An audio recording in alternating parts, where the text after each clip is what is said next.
channel. I don't know why I was lip singing that version, but I am here, obviously, kind of physically. There may be some noise in the back, but I wanted to get this reading done. So if it's disruptive, I'm sorry. So yeah, I just wanted to come on and do a reading. There's just been a lot of themes going on lately here in the collective, and I'm very sleep deprived, so I was thinking about how it's like sometimes I'm like, I don't know if I should do a reading this tired because it's weird, but then I'm like, I am a flight attendant and I would wake up at 3 a.m. after not sleeping like maybe 2-3 hours and work a 16-hour day of like 4 flights and being around a lot of energies in a tube in the air. So I don't know why I feel like this is any harder, but I guess because obviously I take it seriously, what messages I deliver to you guys and what comes through. So this is a divine masculine reading, but obviously you guys know when I come on here on these videos where I'm on the camera, I channel a lot for the feminine. So a lot of themes just going on about like I put a live video on my Instagram the other day, and I posted on my community here, and I was like, the answer is energy. And it's because so many people in the spiritual world keep asking questions that are they're on a spiritual path, and they're trying to view things in a spiritual lens, but we're all kind of viewing things still on a 3D, okay? And we have to really realize our own judgments and our own limitations when it comes to that, because I feel a lot of us are a little bit hypocritical in the spiritual world, where we're, claiming to be spiritual, and we're claiming to be enlightened, and we're claiming to be awakened, but we're assessing everything through a 3D lens. And it's interesting because I was watching Sylvia from Enchanted World of Twin Flames, and she was talking a lot about this, and I love that I was talking a lot about this last week as well, that our attachments to needing outcomes in the 3D, once we get to this point where we're really leveling up spiritually, it's like this quote comes to my mind, if you want to be somewhere, aren't you already there? Right? It's Winnie the Pooh, I think. If you want to be with someone, aren't you already with them? Because in your soul, you already are with them. And so much of this journey is about letting go of the need of things on the outside to be a certain way, and like realizing that it all comes down to we're already where we want to be if we can assess it. If we could assess it mentally and emotionally. And so anything that we want to experience. So I guess basically my point is that I want to play some music here. As I've been on this journey, I was, I got chronically ill, and I started doing DNRS, which I will keep bringing up because it really saved my life. And I don't know, this is the first thing that I could find easily. And with DNRS, I have to do 60 minutes a day of visualizations, and I say them out loud, and they have to be past and future. And because I've gotten so much more into my 5D realm, which I believe my chronic illness happened for me to awaken even more through DNRS and all the tools I use, I spend so much time in the 5D in scenarios that have either happened or will happen but are not physically happening, that I have found my need for anything in the 3D to become less and less. And for instance, I've been posting pictures of the donut that I've been eating from Dunkin' Donuts, and I think my thing is that people look at it and they're like, oh, like everyone judges like whatever you post, okay? It's really none of my business what people think. But, it's funny because I feel the need to justify, because people will see things and they're like, oh, you're eating a lot, or oh, you're eating. I don't really care. But my point is that for me personally, because it all comes back to how we are dealing with ourselves personally. It's not really about what anyone thinks. It's about our own relationship with ourselves. In like the past, and what led me to get gastric sleeve was always my Taurus and Chiron, using food to cope and stuff. But my relationship with everything on the 3D, including food, is very different now. There's not the energy and the intensity behind it. So even if I'm waking up and I'm eating a donut every day, it's not this obsession with the donut. It's more of this, I'm just gonna eat a donut because that's what I'm in the mood for right now. But it's not like an obsessive fixation on any pleasure in the 3D, because I do so many visualizations where I'm eating food and I could tap into that experience without actually needing the donut. But we are living in a 3D world. So the point is that as you really, your clue that you're spiritually awakening is that you stop needing conditions on the outside to fulfill you, because you already have everything within you. Any feeling you want to tap into, any experience you want to tap into, you can without anything on the outside. It becomes sort of a slippery slope though, because then you're like, well, why am I even existing? So like something else that I've been dealing with is I always loved traveling, and especially like Sedona was like my favorite place, and Arizona I lived in for 2 years, and I was wanting to go back to Phoenix for so long. And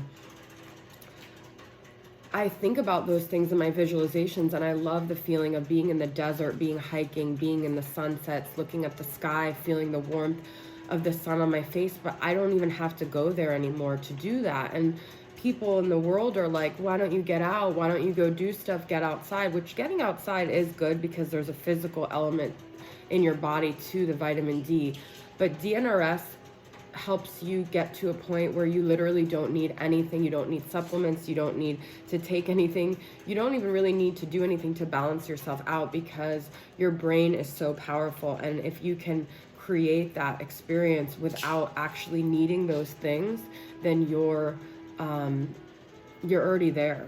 And so it's kind of a slippery slope though, because we do have to live in the 3D. And so I may actually at some point need to take a trip to the desert and be with my friends, rather than doing a visualization where I'm talking about it and experiencing it internally. But you know, because I do believe everything is about balance. But I feel that like right now I'd normally not be doing a reading because it's the morning and there's chaos in my house and there's noise, but that I'm trying to just tune out, because that's part of me needing conditions to be different in order for me to be balanced. So no one's a saint, okay? But like my point is just, you know, we have to challenge ourselves outside of our normal thing, and it's all about growth. It's all about ascending, and like the self-growth is so much more important than anything else. It's like my personal milestones mean so much more to me than getting anything externally. So if I pass a spiritual test, I'm happier for myself rather than the reward that I'm getting in the 3D for it. Okay, so let's see. I'm starting off with my twin flame current vibes. What's the current vibes here with the masculine? Doubt. Do you still think of me and love me? Okay, but this doubt comes from fear, right? And I feel the feminines could be experiencing this. This is all happening for you to reflect back on yourself and to come to more of a less of a wobbly stance within yourself. If you're doubting, you're wobbly, and you're questioning your truth, you're questioning your reality. And so it's not about needing someone to validate how you feel. It's about you coming back to your truth and always trying to get into your truth regardless of what other people are doing, because you shouldn't, not that you shouldn't, but part of the journey is learning to release the need of someone to validate you, someone to confirm what you already know to be true. And so that's the other thing, is that, you know, I feel a lot of times on this journey, there's definitely a time and a season for everything. There's a time and a season to seek out answers externally to help us guide our way. But then there comes to a point where we have to rely on our own inner knowing, and we have to stop telling everyone our stories and giving energy to our doubts and our fears, because the more we give energy to those, the more they expand. Okay, so I don't know why I'm not pulling it. Well, we've got inner wounds here on the bottom. I am working on myself. I'm trying my best. And I feel like, you know, a lot of feminines, they do this constantly, and they're like, I don't get it though. Like, why am I not healing? And it's because it's not really about like going into your wounds and like constantly like swimming. Oh God, I just was going to say swimming in the blood of your like your scar, or not your scars, your cuts and your bruises, but it's about redirecting, telling a different story, changing your narrative, using affirmations, using more high vibrational ways to define yourself, because our words are so powerful. And I posted that last night on my Instagram. Well, I posted it on my YouTube as well.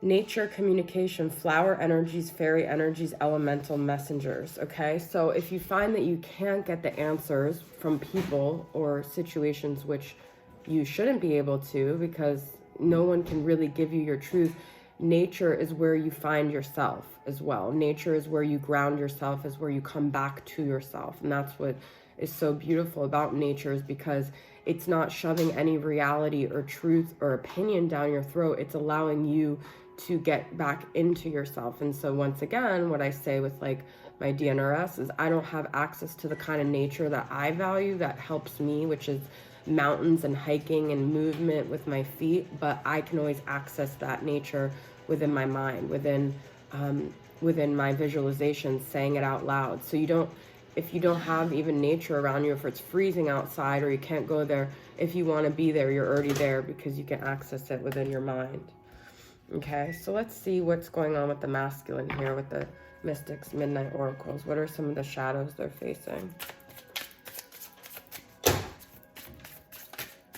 This is like very challenging for me right now, but actually I haven't even pulled any tarot yet. So let's see what confessional, sin, repent, and forgiveness. And this is another thing. So I was having a conversation with another beautiful divine feminine this morning. You know who you are if you're watching.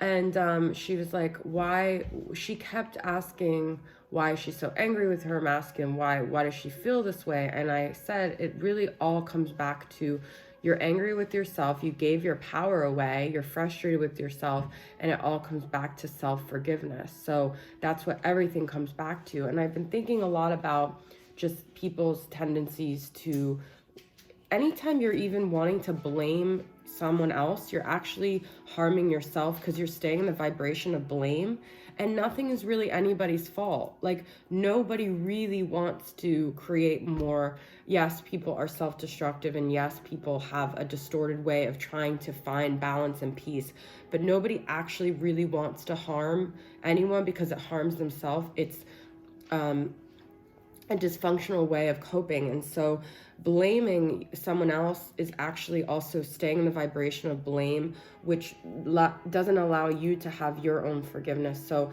if anyone's blaming you, just know that they're actually hurting themselves, because they're staying in that blame vibration when nothing is really, I mean, even people who do horrible things, I mean, I just don't feel like it's really their fault. They're doing the best that their soul knows how to do. So all you can do is be the best version of yourself, okay? And have forgiveness for yourself when you're not, because it's still not your fault. Warty toad, hallucinations, poisons, and visions. And I feel that it's not easy to see clearly. I mean, even when we're trying our best to see clearly, there's always lenses, there's always 3D blinding us. And so it takes a lot of dedication to the spiritual path to really, I can see clearly now, the rain is gone, to really see clearly. Because I mean, this world is meant to is set out to sort of, I mean, there is like a devil energy on the earth that's like set out to distort us. So we're fighting against us, we're in spiritual warfare all the time.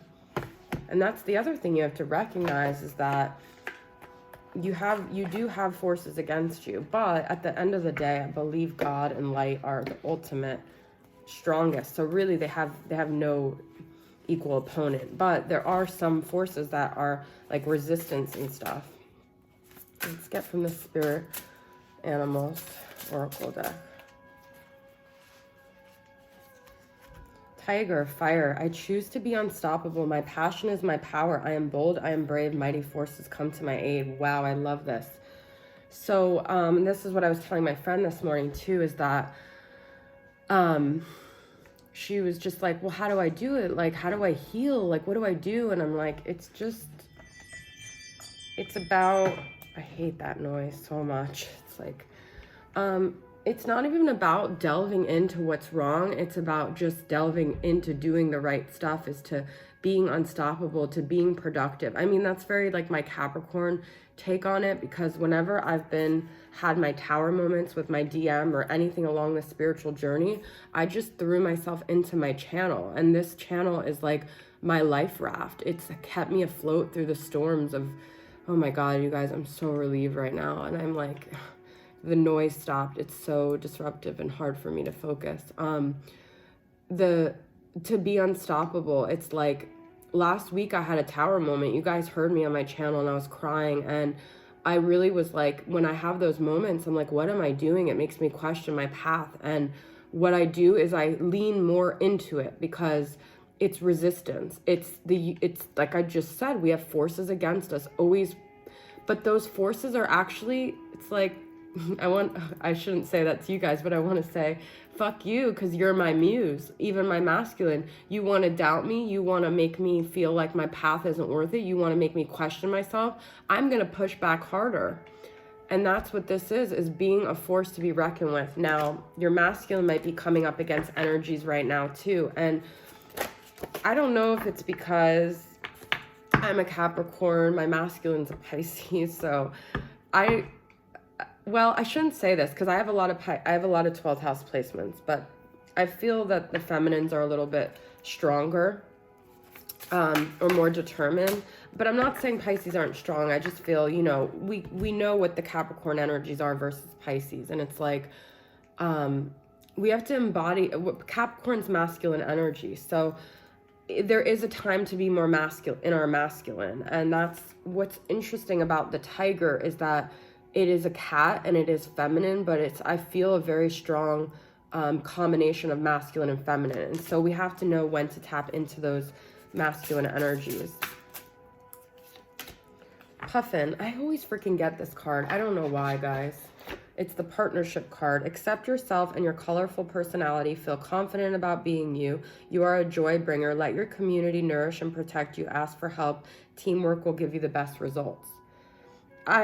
I struggle with this myself, because I feel a lot of times energies of others are somewhat conducive to me, but to be honest, I'm a very solo person. And so I feel this is also saying maybe find that balance in the journey between, because that's another thing my friend said to me. She's like, but why can't he do this journey with me? And I was like, because this is sort of, as much as it's a twin, it's another person journey, it is a journey of coming back to yourself. And so, yes, we have people as muses that facilitate growth, but it all comes back to our own self-growth journey. So it's not really about hand-holding. It's not really about making sure the condition on the outside fits what we want. It's not about catering to our codependency. This journey is very much about letting go of codependency, but getting to a point where we could be interdependent, to where we can have someone in our world as long as we're both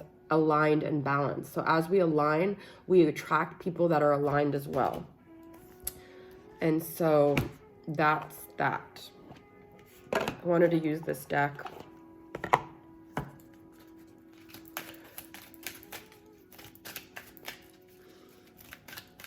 Oh, I'm wearing Leave Philly Alone. It's so funny because these shirts were made for,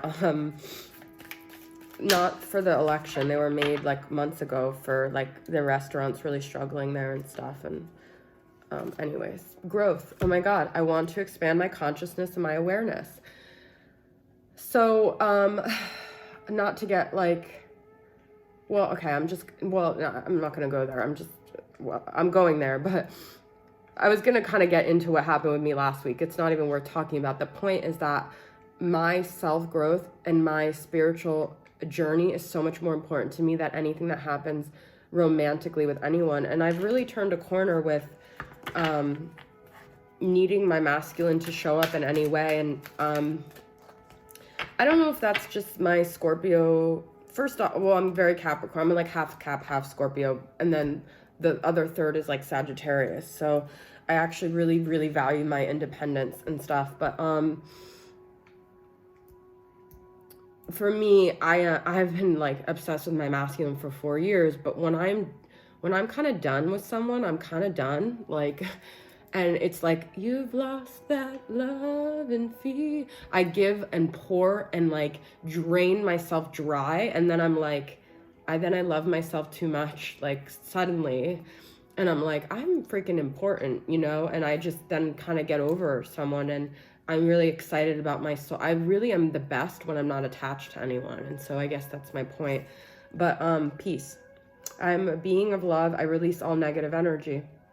I do this a lot daily, where I breathe in possibilities, positivity, new narratives, new neural pathways, new ways of looking at things, new ways of existing, and I release anything negative, any old narratives, any old negative energies attaching to me. And I just realized I did not use my sage or my singing bowl.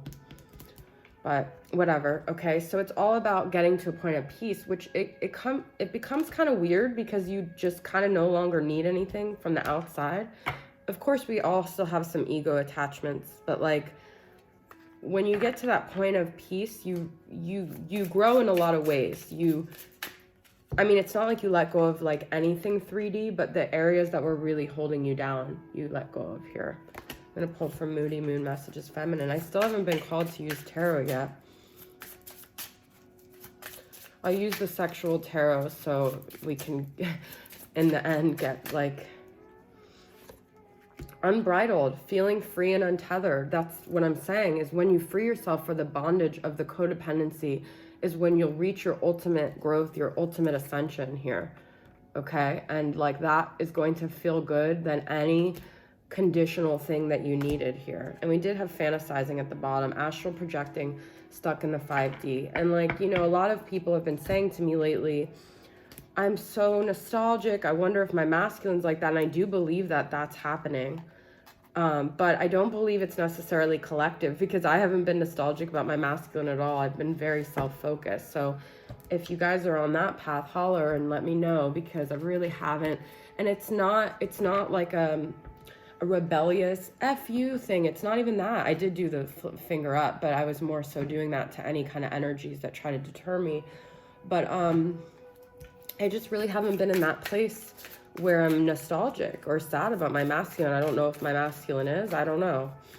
I don't do these readings for the masculine for me. I do them for the collective, because me personally just haven't really been there. And a lot of it was so many things on my journey that I had to refocus my energy back to myself with my gallbladder surgery. That was a big turning point for me. We have 10 of Wands. We have Justice reversed, but I don't usually take, we have Death, Scorpio, and 6 of Pentacles. So, you know, there are a lot of changes going on with the masculine right now. I feel like the burden they've been carrying, they just can't do it anymore. But this is like, I love this 10 of Wands. Look at this. This is about, you know, I feel that the masculine, it's like he really wants to carry the feminine.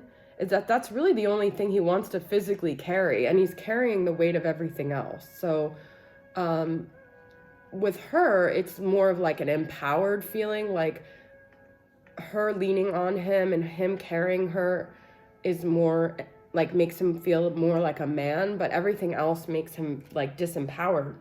But that's a reality that he has to come to. That's not something that you can make him realize, okay? But I do feel like he's having these ego deaths, okay? He is having these moments of clarity here.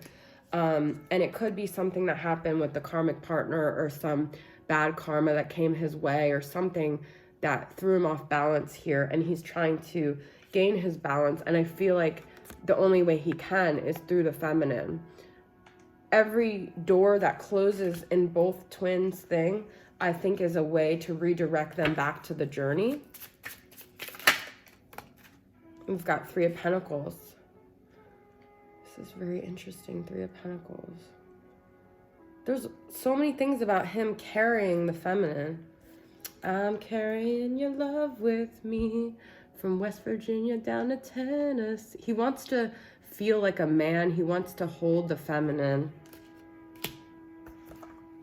I want to hold your hand. All right, let's get one from this. I'm getting kind of shaky. This is I've been up since 3 and I don't do well on no sleep, but like I was saying in the beginning, I would work my other job like that, but I'm pulling a lot of energy here. All right, this is the card. I think I've tried to pronounce this before and I couldn't. But these remind me of third eyes. Sahasra. I sound so dumb trying to say it. Let me just read what the significance of this is. This is the world, karmic energy. This has been nonstop in my readings. You guys know this. Coming to a close, though. The manifestation mantra is, I am everything that ever was, ever is, or ever will be. I am as small as an atom or as vast as the universe. I can let this go. So I'm going to just ask you guys, what can you let go of today? What attachments? The world here signifies union, connection, cycle, completion, opening, divinity, and enlightenment. Whenever we feel divine synchronicity, connection, whenever we experience the universe as ourselves and vice versa, it is the Sahasrara, merging with the beyond. We are transcending any current basic impediments and seeing the greater picture. All right, I just want to end with 2 cards from the messages of love. Release. I just said, what can you guys let go today? Every door that closes on the twin flame journey is opening a door back up to the journey, okay? But what can you release today? I gotta stop after this. Balance. Okay, this is constantly coming up, and you know, we had the 6 of Pentacles. It's all about balance. It's all about balancing your energies so your twin can balance their energies as well. Okay? All right, guys, thanks for tuning in. I will see you guys next time. Bye.